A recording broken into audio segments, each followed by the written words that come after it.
ni kuri Mogoma niho bari kwakora kuri Mogoma ndani kazi iyi shuri niyo twabaga turi kurya ubushize muri 2000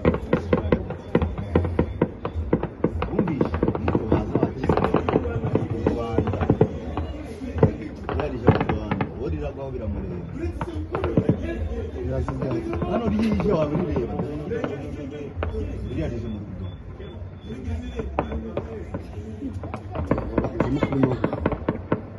hano barawurara mu mezi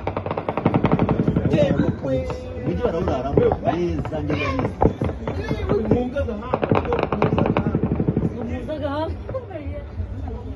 Kuna mwana yiruka nkare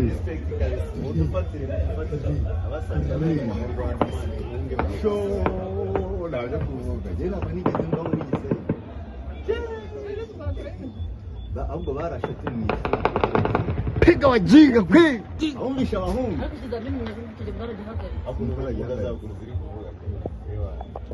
mujyi barahora nanjye benda kuwukandagira bawurimo byawe ko bawurimo. Ile sasa banatoka vile usiku na hakuna tena torchi moja. Ndio wale walikuwa wanawasha.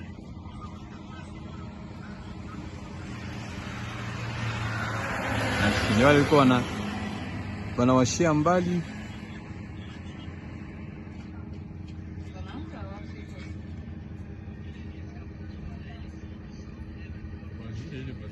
Wanawasha matorchi. Waloko de bato zinawasha mamotele ziko zinatoka.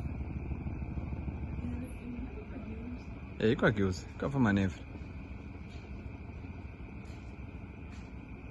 Nani mekomplika matorchi kumbali huyo. Donc il y a ceux qui pensent que batalamuka super qui coupo, batalamuka hakuna tabato mozo zisha jende.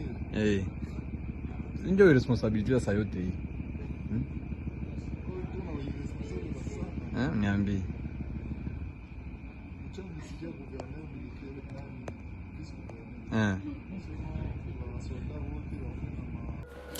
Nkuko rero twabibasezeranije no kugenda tuba updatinga kubijyanye n'uru rugamba nubwo ari nijoro ntabwo turyama turakomeza gukurikiranira hafi ibijyanye n'aya makuru.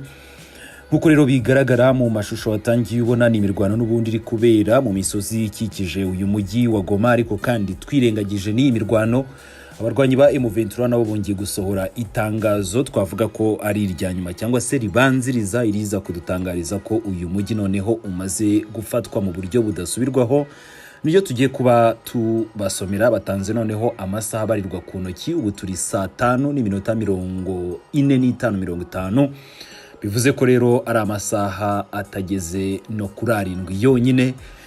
Niyo batanze hagati y'amasaha 6 na 7 niyo bahaye noneho ingabo za leta mu gihe zitaba zikoze ibyo basabwa baraza guhita bafata umujyi wa Goma ndetse nabo ngabo babe bahasiga ubuzima. Twafunguye umuyoboro mushya dukomeje kubigarukaho cyane Rwanda Update Plus, link raho hasi nibanza rwose muhagiye mukore subscribe n'udutera inkunga mu rwego rwo kugira ngo natwe twongere turebe uko twazamura uyu muyoboro, dore ko ari nawo turi kugenda tubagerezaho ku gihe amakuru atandukanye. Si ibyo gusa ahubwo urubuga rwacu rwa WhatsApp, amashusho, amafoto n'ibindi byinshi bigaruka kuri urugamba ndetse n'andi makuru hano mu gihugu cy'u Rwanda nabyo dukomeje kugenda tubibasangiza. Reka rero tudatinze duterera amaso muri iri tangazo. Batangiye bagira bati ni itangazo ryihutirwa kuri FARDC n'abafatanyabikorwa bayo.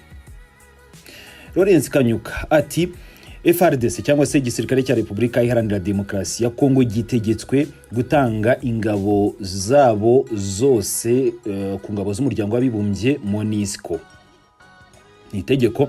Hanyuma iki kabiri bakagira bati abasirikare bose no kuvuga iri huriro ry'ingabo za leta wazalendo FARDC bagomba kuba bagiye kuri stade yitwa Unity Stadium iherereye i Goma mbere ya saa 9 z'ijoro. Ni mu gihe rero ngo biza kuba bidakozwe kuri yo saha imaze gutangwa n'abarwanyi ba M23 bo baraza guhita bafata umwanzuro noneho wo gukomeza bakataka Goma bakanayifata. Byumvikana neza ko abo bose bashobora kuza kuhasiga ubuzima. Naho rero kuri FDLR nta yindi gahunda ihari, ababo bagomba gufatwa bakoherezwa mu gihugu cy'u Rwanda ku ngabo z'abarundi, bagomba kumanika amaboko kuko bafatiwe birumvikana mu gihugu cy'abandi. Si ibyo gusa, abacancuro ndetse n'abandi nabo bashobora kuza kumanika amaboko bakerekeza kuri iriya stade. Hanyuma rero abarundi nibo barifite ibibazo, baraza kuba imfungwa z'intambara. Turakomeza gukurikiranira hafi, ni muryame, turakomeza kugenda tubagezaho amakuru yose ashoboka, natwe turaba tuhabaye.